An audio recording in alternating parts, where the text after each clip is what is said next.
coming up on the Knowledge Industry Podcast. Branding is deeper. It's got to connect on 3 levels. It's got to be visual, it's got to connect mentally, and it's got to connect energetically. Because when we're scrolling, we're just seeing things, and it either connects with us or it doesn't. And we need it to connect on all those 3 levels. So today's topic, how to be successful on Instagram and the importance of having a consistent visual brand. My guest is Kat Coroy, who's worked with some of the biggest brands in the world. But now with her Instagram makeover program, she's helping small businesses, coaches, entrepreneurs show up on Instagram in a way that looks professional and coherent with their brand. Do you sell online courses or run live workshops? Do you have expertise that can help people in life or business? Are you even running an online training empire from your kitchen table? Then you're part of the knowledge industry, a fast-growing industry that means that you can learn almost anything, and anyone can create a business around what's between their ears. Welcome to the Knowledge Industry Podcast with your host, Mark Egan. Kat, great to speak to you. Set the scene. Where are you right now?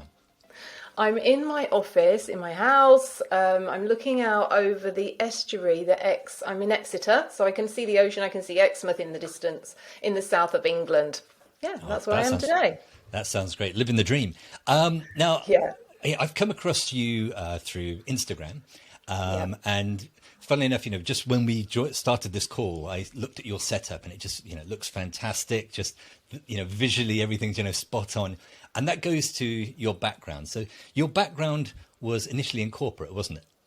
Yes, it was. I have been for years, way too many years. I won't tell you how old I am, but I've been a brander and a designer in London, working with the big brands. So in the top design agencies in London, working for like Nike. I mean, every single kind of big brand you can think of, making them look really, really great. So yeah, that's my background. It's come from there. So I'm now taking all that stuff and trying to, how can I now help entrepreneurs and everyone else starting their businesses look really good online and create a brand as well? Because, on Instagram, obviously, this is one of the things that you're known for now. You're able to help individuals who aren't huge, massive international brands. Totally. I guess the concepts are the same. So when you moved across from, working for somebody else to doing your own thing, was there any difference, or was it just, look, the basics are the same no matter who I'm dealing with? Well, the concepts of design and branding are the same, but the thing is, I actually think as individuals and entrepreneurs, we have such a big advantage right now compared to all the big brands, because the way marketing is going, it's about connection. It's about real relationship. People don't want any of that, marketing stuff. They just want real people that they can connect with. And we can do that so much easily. So if we can just use some of that stuff from the big brands in terms of creating a brand that looks consistent and looks good, because people love things that look good. It's just how we work. If we can use some of that, not perfect, but just make it look really good. And then we can also be just real and be ourselves, because that's what we need to connect with people. Then we are onto a winner. So we've got a big advantage right now. That's the thing I'm excited about compared to the big brands. Talk a little bit about what you do right now, because I know to pay for one of those big branding agencies would cost an absolute fortune. And in a sense, one of the things about the fact that you can deliver expertise now to anyone in the world is you've made that accessible to individual normal people. So tell me a little bit about the kind of people you deal with now and how you help them. Oh my goodness. Well, there's everyone. I've got like alpaca farmer to a dentist, to a real estate agent, to a jewelry designer, an artist, anybody. And at first I thought, how am I going to teach these complex principles of design and branding to somebody who's got no experience in any of that stuff, and a lot of times people come with me and they don't even think they're creative in any way. They think, oh, they can't do it. But the thing is, I've created a system that just, if I really just broke, because I'm a bit of a systems geek, I broke it all down into steps. So if I take them through this whole process, it's amazing. They come in and they don't know what and their things just look like a mishmash of everything you see online normally, just like pictures of the dog and, just sunsets and all that stuff. And then taking them through this system of getting clear about what they're all about first and the deep meaning behind it, and then how to represent it visually, step by step. And people come out with these honestly amazing things. It's like they've hired somebody to do it for 50K for them. And they've got this amazing brand. And the thing is, it's empowering to them because they can just do it themselves. They can quickly whip up content whenever they need to.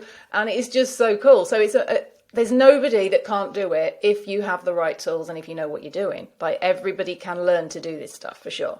And you clearly know what you're doing. And when it comes to branding, a lot of people think of branding as, the logo and a color scheme, but it's more than that. And you mentioned a little bit about, you drill down, you go through a kind of a process. So when you look at people who haven't been through one of your courses or with any of your help, and you look at the kind of things that they're getting wrong, what would be the main things that, especially on something like Instagram, you think people are getting wrong? Well, I think it's not just about the visuals, you see, for me. Branding is deeper. It's got to connect on 3 levels. It's got to be visual, it's got to connect mentally, and it's got to connect energetically. And I think the energetic thing is the thing that people forget about, because it's got to have a meaning behind it. If it's just surface pretty, it's not going to connect with people, because when we're scrolling, we're just seeing things, and it either connects with us or it doesn't. And we need it to connect on all those 3 levels. So I think what people get wrong is they just go and make a load of stuff they think looks nice, and they think that's going to do it. But if it doesn't have the meaning behind it, you see, what I teach is called brand soul essence. And it's finding that branding of your soul, the essence of your soul in your branding, because most of us who have got businesses, it came from us. We made it for a reason because we're passionate about something.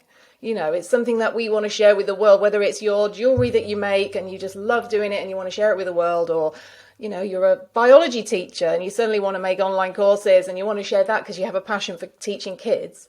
It's come from you, and it's just a lot of times people don't know how to get to that core message. So I think if you can get to that core message and then really, and get so excited about what you're doing and on target with it and really narrow it down, then you take that as a foundation and you put that into what everything looks like, and then once everything looks so amazing and it looks on brand with your brand soul essence, you feel so good about what you're putting out there that you put such good energy into it. And that connects with people as well. So you've got to put the right energy into it as well as the visuals and everything. So it's coming from a really deep place. If you can do it from that deep brand soul essence place, that makes all the difference. I've seen it time and time again when students get that right and then they apply it to everything, it just goes off. It's like people can feel it instantly in everything you're creating online. If they see any of your content, they just get a feel for you. It's like you're kind of sending out these waves and everybody's resonating with you. People that are in tune with what you're doing are going to kind of come to you. It's like magnetic marketing, I love the fact that it works for alpacas and, other kind of businesses. It doesn't matter what you deal with. Now, one of the things that when it comes to especially something like Instagram, it can sometimes feel like a bit of a treadmill. It's like, you people think, oh, God, I've got to think of something to post today. How does that process, the branding and finding your sort of brand soul essence, how does that help people wake up in the morning and have an idea of what they should be posting, get ideas for content?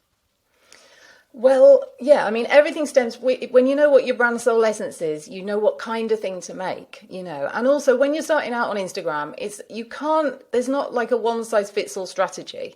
So people might be teaching a certain thing that's working on Instagram right now, but it might not work for a certain business. So it's a matter of trying some things and finding out what works, but also having a plan.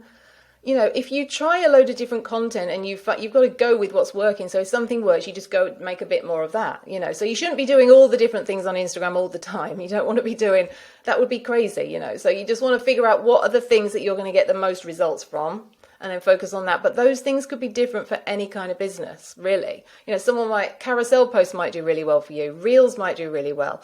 Your going live might work for you, or IG. So it's just I encourage people to try things. If it's not working for you on Instagram, don't just sit there not doing doing the same thing over and over again. It's like, let's try something else, because things change quickly on Instagram. So if you can just try some stuff and then, then you'll you'll find out what's going to be the thing that's going to work for you and you can go in that direction. So it's constantly evolving. I don't know about you in your business, Mark, but for me, I'm constantly having, like the ads stop working or this happens or that happens. You have to constantly move and change, don't you? But when you've got a brand like this, you've got the foundations correct. Your brand soul essence isn't going to change and the look of it's not going to change. You've got all that as a foundation, but then you can pivot kind of the last piece of the puzzle, which is the content that you're making. You can change that a little bit depending on what comes in and what comes out and what happens on Instagram. Yeah, no, I totally hear you with things changing. I mean, one of the things I do is I work with major organizations, teaching them to shoot high quality video on Yeah. phones. So it can be, broadcasters and all that kind of thing. And one of the worst things in that is when you have a course with, 20 Dutch journalists or something, and something on Facebook, an app has just updated and things completely change. Oh, So there's tell me never a about point it. where you say that's it. And that's one of the problems I find with Yeah. online training as well, with online Yeah. courses. You make a video and you say, this is how you maybe use Instagram Reels. And Yeah. then they change it 2 weeks later. So Exactly. how have you Oh my God. translated such a fast moving Yeah. topic into online learning?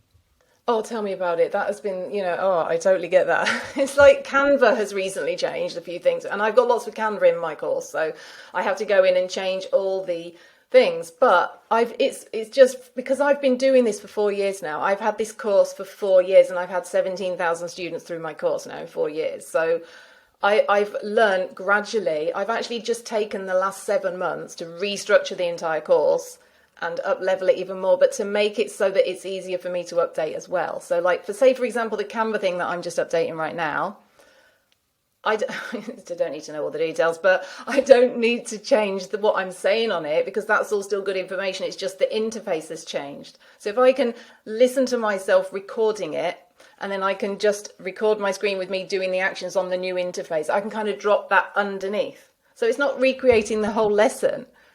So I've kind of found little systems that I can do. Like when I don't need to show the Instagram interface, I won't. But if I do, obviously I've got to teach people how to do reels and things. And if that changes, I'll just go and redo that section. So I think I've future-proofed it as much as I can. But obviously it's all part of the game with a course like this. Teaching Instagram, I have to update it. So I just book that into my time. Like as part of my thing is I just want it to be really current. So I have scheduled time for updates, regularly. But yeah, it is a pain. So you have to think about that for sure. You chucked in a stat that was it 12,000? How many courses had you sold? 17,000. 17,000, right? Yeah. Yeah. So you threw that in there, like when Oh, I just sold 17,000. Yeah, Oh, it's just I do that before breakfast. It's like so a lot of people create courses or they have an expertise, and it's that missing jump, which is obviously through your branding and everything, what you understand is connection, how to connect with a particular person and resonate with them and all that kind of thing. How, if somebody was listening to this and thinking, I'm really proud of my course, I think it's really, really good, but I'm just not being able to sell it. What's the, and I know it's a kind of a very open question, but how did you do that? And what's the secret sauce? How did I sell 17,000 courses in 4 years? Well, I think it is a big question, but the main thing is it's got to be really good. You've got to, people don't want to pay $5,000 for something. I mean, and get ripped on that people made in 2 weeks. Like sometimes you hear people saying, "Oh, I made this course in 2 weeks," and it's like $2,000 on. I'm like, for me, I've just spent 7 months making mine, and mine is $300 for all that. It's amazing content. It's like, give amazing content, don't overcharge, don't charge nothing. You've got to charge a fair price, but make it accessible. It's like, what is the reason you're doing it? I just have this thing. I want to get it out there too. I want to assist. I'm doing that because that's where it's out there.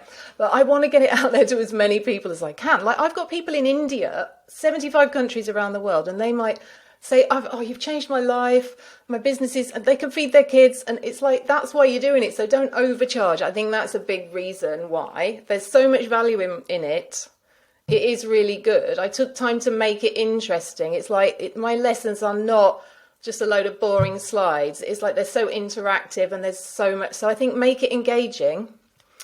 But then, of course, you've got to learn how to do marketing. You've got to learn how to do Facebook ads, or that's what I've done, my Facebook and Instagram ads. And believe me, a lot of these things with marketing and Facebook and selling, you can, like, at first I started, learning from the American, because that's where a lot of we learn, isn't it? Because a lot of American entrepreneurs are teaching marketing. And I just found it wasn't really working for me, what they were teaching, because it's all like, upsell them, do a tripwire. If you knew, you might not know about all this stuff, but it's all the marketing kind of gimmicks that people use.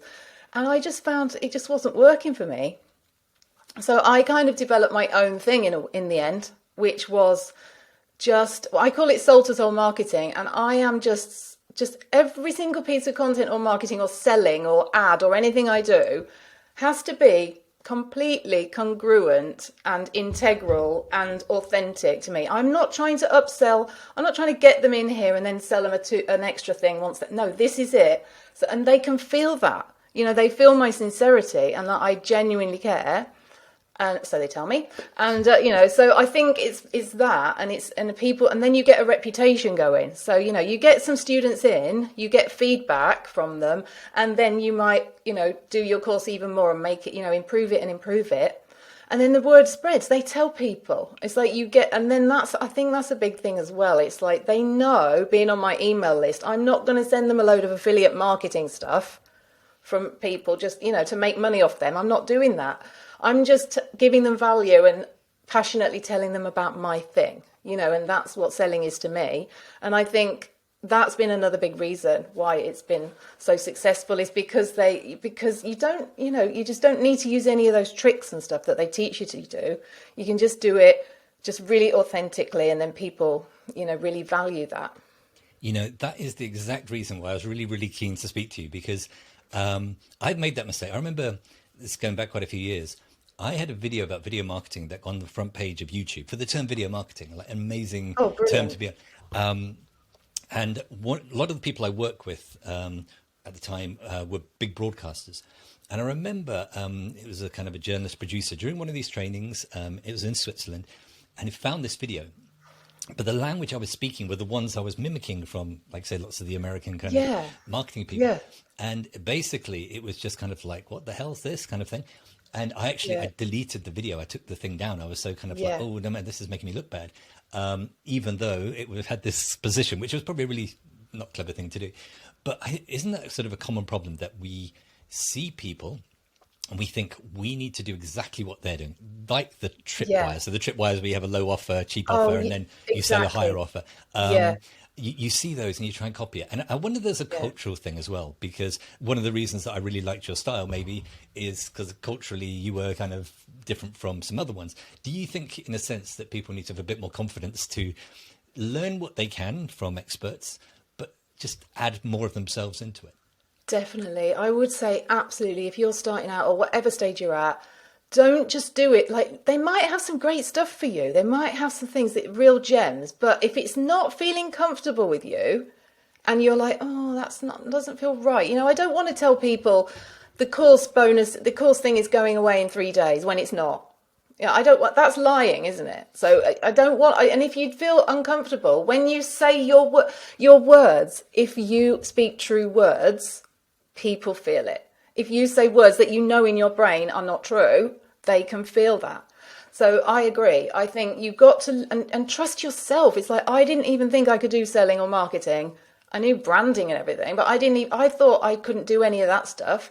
And I've learned how to do it, and I've had to trust myself and my own intuition. So I totally agree with you. I think you have to find your own way. Like, I did a course about Facebook ads, how to do that. And what they were teaching was this, it just didn't work for me.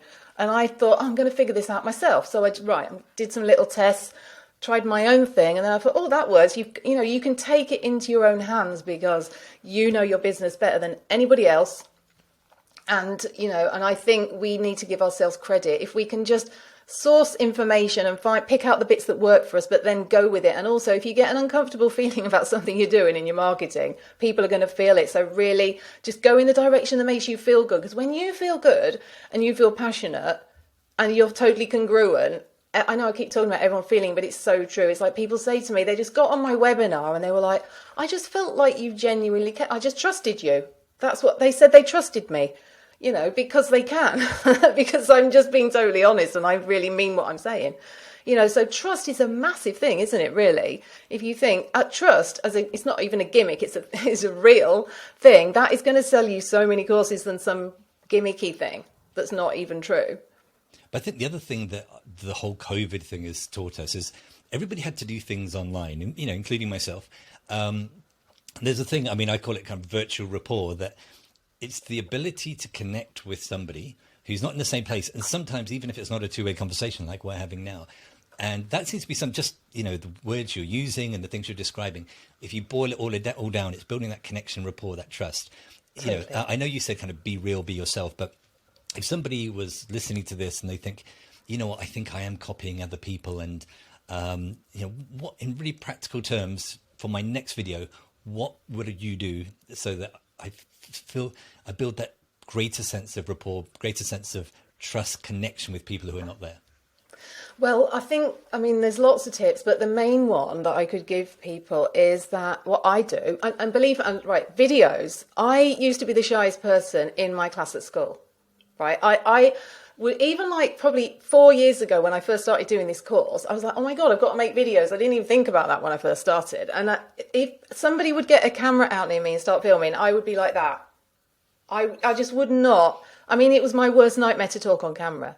And now I love making videos. And the thing that I do, that I've learned to do, is that, because I think you get really self-conscious, a lot of people do. You're thinking, oh, is my hair, or I've got a funny chin, or are my wrinkles here, or my hair looks weird, or, whatever. It's like you can read my mind. So, I think we could, and we're focusing on what we look like or what we sound like, or is anyone going to want to watch this thing? Is this interesting? Why does anybody else need another Instagram teacher? There's a million of them, why am I doing this? Is anyone going to care? All these things are going through our minds. So when we're making a video, if that's what's running in the background, that's not going to come out well. So what I do is I just don't even think about myself. I turn the focus around to the person that I'm talking to, and I pretend or imagine that I'm talking to somebody who is going to really benefit from what I have, and someone who loves me and who I love. Like a dear friend who just loves what I'm doing and is so interested in and then, like, I'm in a coffee shop just having a chat with my bestie about it. I just do that. So I just look at the camera and I try to pour love out to that person, whoever's watching, and I just don't think about me, and I think about them. So if you take the focus off you and put it onto them and think, if you analyse, how am I going to uplift somebody with what I'm going to say today? If I'm giving information, or I might just be inspiring, or whatever I'm doing, I have the potential to make one person feel good with what I'm doing today. Okay, so if that's all I need to know, I'm not trying to impact thousands of people, just one person. And if I can just pretend or imagine I'm speaking to that person, I want to make them feel good. I'm just focusing on making that person feel as good as I possibly can. And then you can just enjoy it, because it's just, you're giving out that love to people, and that's how I do my videos. And I just really enjoy making videos now, once I took the focus off me. And I realized nobody really cares anyway, about what I look like. It's just more my message and how I'm making them feel is what's important.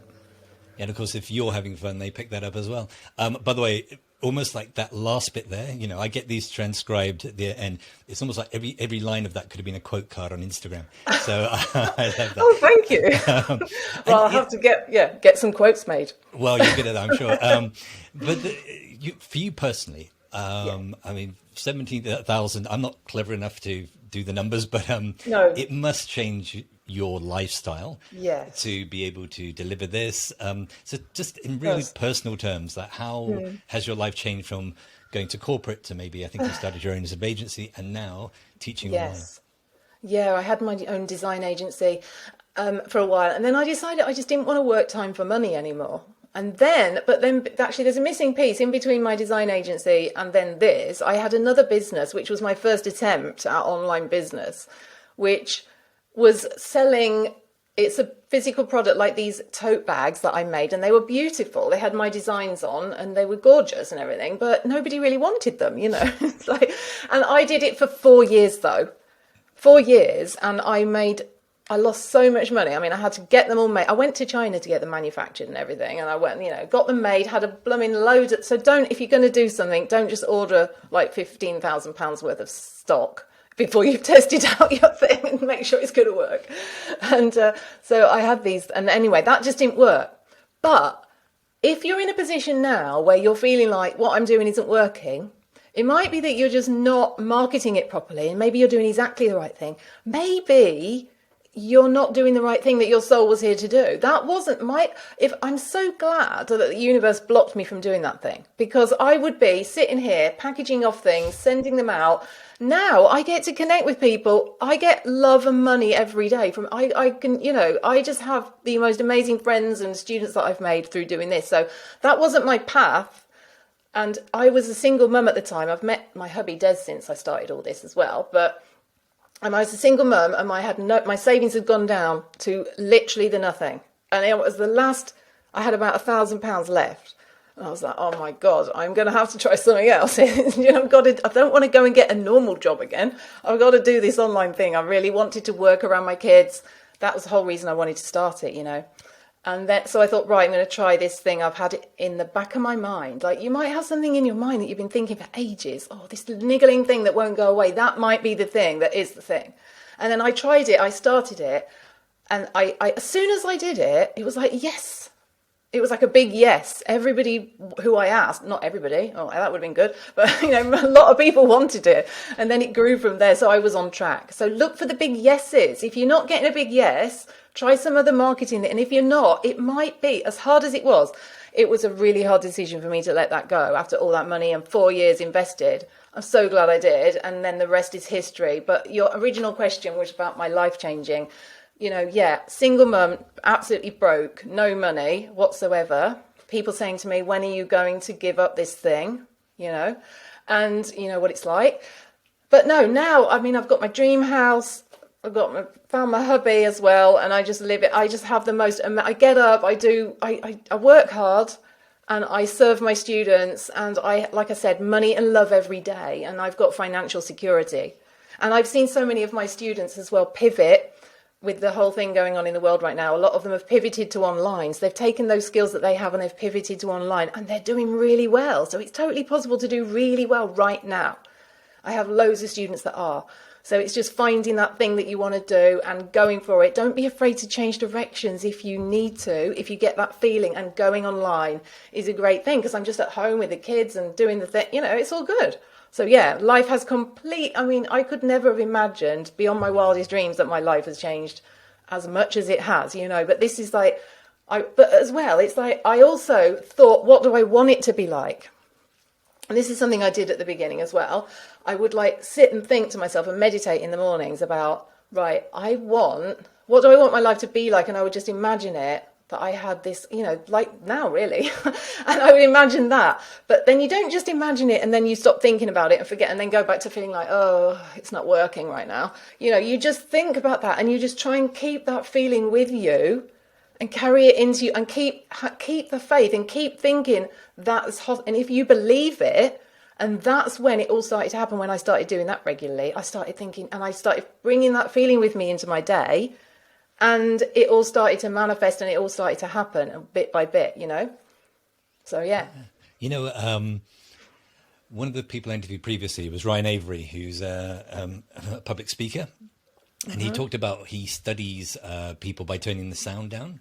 And I think just if I could show that last answer, just the video, and I said, ask Kat, how this has changed her life, how she feels about it. I think just the sort of the energy and the look in your eyes would probably answer the question, even without the words. And I think the two. I can be a bit flappy, sorry. No, I love the energy. You can see how this is something that kind of fills you up, as opposed to just, I clock on, I earn my keep. Oh yeah. Because I think two things that really stuck in my mind there was one, proof of concept. Don't spend all the time and money before you've checked whether people want this. No. And the other one is, I can't remember who did the TED talk, but I saw one where they were talking about how can you sort of see who's going to be successful. And the thing that she came to was grit, like actual kind of grit and determination. And I think a lot of people at various points during that story would have been like, that's it. I've been to China. I've done everything. I've tried. I can now go and work in insurance or something. Whereas you kind of came back for more. So I think that's definitely a kind of a lesson, is keep trying. But at the same time, I suppose you're saying, sometimes you try something, it doesn't work. It's knowing when to pivot, which is probably the hardest thing. The situation we're in now, you're teaching, people to kind of make over their Instagram. And in a sense, the old expression, sell them what they want and then give them what they need. In a sense, like what you're actually doing isn't just, hey, make your Instagram better and here's like some good posts and everything. Because when I was looking at the structure of what you're teaching, a lot of it is kind of mindset, understanding yourself, understanding and all that kind of thing. How much do you think, in a sense, when it comes to online learning, you need to just be aware of kind of the psychology and the mindset, not just the skill that you're trying to teach? Oh, I think it's a massive part. It's a really, really good point. People think they're coming into me for Instagram. which they are getting. They're getting Instagram, but they're also, I mean, my students tell me it's a life course. You know, they have confidence in, it affects their whole life. They suddenly feel confident in everything they're doing. And I think that as online educators, we have to give our students confidence, you know. So I'm always, everything I'm teaching, I will start by saying why we're doing it. Like, they have to understand fundamentally why they are doing it, not just tell them this is what you have to do, because it's like, why should I bother? They've got to know why. You've also got to build them up and get them to believe they can do it as well. Like, I tell them why they can do it, how amazing they are. I tell them how amazing they are all the way through. And and also using your, don't be afraid. Like I say, I was the shyest girl at school. I couldn't do this, and now I can. And they see me doing it. You know, I was a broke single mum, and now I'm doing. Why can't it be you as much as it can be me? You know. So I think it's having that belief that they can do it, teaching them they can, and the mindset that there's certain mindsets they need for certain things they're doing, isn't there? So for me, if somebody's coming through, say, the creative part where they're creating things for their graphics and stuff with me, I would need to make them, first of all, get rid of that belief that they are not creative, because everybody's creative, everyone can do it. You might have forgotten. We're all born creative souls, aren't we? And we can all do it. It's just we might have just got it bashed out of us at school or whatever. So it's just, reframing their minds and then delivering the actual stuff that they need to learn. And then at the end, I'll always like to go over it again and say, right, okay, this is what you've got. And then summarize what they have to do, you know, and then make sure. And then I do that through the whole way. Okay, that sounds good. Now, just before we wrap up, a couple of practical tips. So everybody has a phone. Well, hopefully they do. Otherwise, Instagram's going to be a bit tricky. You know, any particular apps that you recommend? Any tips for taking stopping photographs? You know, what's a few sort of simple tips that people could take away today? Definitely. Well, I definitely think video is important. You know, you've got to get on video and do that. I love A Colour Story is one of my favourite apps for doing filtering on photos and stuff like that. You know, and then I think, what else can we? Oh, Canva's great for if you're going to do some graphics. You know, they've got templates in there. You can adjust them, or you can make your own things. So I think getting to learn how to do Canva is really important. You know, something like that. And yeah, so they're my top tips. I try to keep it quite simple and not have too many apps. I quite like Unfold. It's a little app that you can make Instagram stories with as well. You can make them look kind of cool in there. There's so many different things out there, but I think just find a few that you can use, learn how to do them well, and then just, you know, keep on going with those. But they're my favorite ones. Yeah. And my last quick Instagram question, which everybody will always ask, is, you know, you've got, you know, something like 150,000 followers. How do you grow on Instagram? Because a lot of people say Instagram's a really tough place to grow. What would be your number one tip for growing on Instagram? First of all, get it to look good and express your brand soul essence, because you've only got 3 seconds, right? People are scrolling, they come to your thing, they don't know what you do in your bio, for example, and then they see and it looks like a mishmash like everything else. Boom, they're gone. So you might be the best person in the world at teaching whatever it is, yoga or something. But if they can't get past that, they're not going to get into your content. So you need to get it looking good first. You need to get it representing you really well. But in terms of actually growing, it's just putting out the content, but it's being sociable. It's not just putting out content and then not doing anything. You know, you've got to connect with other people. You've got to be actively busy on Instagram, reaching out, and then they come to you and they go, oh, this is really cool, I like this, and then they're in, and then you put out more content. So it's changing your mindset that you're going to just put some stuff out there and that's going to be it. It's not. You have to be proactive. You have to be, you know, building up relationships, and once you get that going, you get activity, you get the algorithm going, you get engagement, and then you're off to it, and then it just starts snowballing. So yeah, it's just understanding that, I think, helps a lot. Great. And final question. On this sort of knowledge industry, nowadays we're in a situation where people are having to learn a lot of skills quickly, and often it's very specific skill. I sometimes refer to it as toll road education, where you can spend 5 years on YouTube, or you can pay somebody to get you from A to B very quickly. Yeah. And, you know, unlike a university course, it's just, I need to know this, I need to know Facebook ads, I need to know that. You've obviously made a life for yourself doing this. Where do you think this is going? What's your prediction for next 4, 5, 6 years when it comes to online learning? I think online learning is just getting bigger and bigger. I mean, it's just even like the summer holidays, the kids, my son, he's 12, and I got him an online, he's really quite into doing sculptures, and I got him a little clay sculpture course. It's like, even, because there's less and less contact going on right now, I think the more online, I just think it's going to go bigger and bigger. It's like, we have the power. We have the power to make our lives exactly how we want them to be. And we also have the power to learn everything we need to learn from online out there, from little courses. I've learned everything I needed to do this business from just taking little courses, taking a Facebook thing to learn how that worked, little courses, and that's helped me. So we all have the power collectively, to create our own businesses, teaching others, and to also learn what we need to learn. So I just think it's amazing. We're in such a good time right now. And I think the future is only bright for this kind of thing. Well, my next step, and I'm not joking about this, I'm going to go and buy your course, because I'm so I saw the outline. I thought this looks really interesting. So I'll be your next customer. So great. Well, see you in there. For everybody else who should also be doing this, for everybody else who should be doing that as well, where should they start their journey? Where should they head if they want to find out more about what you offer and what you teach? Where should they go? Well, I've got a brand new webinar out right now, actually, that I just released a couple of days ago that is going to teach you a lot of stuff anyway, just from watching the free webinar. So you can either go to my Instagram and look at the link in my bio, it's Kat Coroy on Instagram, or you can go to katcoroy.com and you can find out about it there. And there's also a link to find out about my Instagram makeover is my course. It's called the Instagram makeover, and that's there as well. So go to katcoroy.com or just Kat Coroy on Instagram. Yeah. Great. And start with the webinar. Yeah, without sounding too nationalistic, it's great to see some Brits doing really well in this space as well. So thank you. I mean, there's so many points and all that kind of thing. I actually had a list here of certain things I wanted to cover and everything like that. And you've just bam, bam, bam, bam, bam, knocked them off and more. So I appreciate that. And hopefully we'll chat again sometime. I'd love to. It was great. Thank you, Mark. Take care. If you want to get started showing up on video and sharing your expertise, head over to markeganvideo.com to access some of my free training. Don't forget to join the Knowledge Industry group on Facebook, and if you want to connect, head to markeganvideo.com.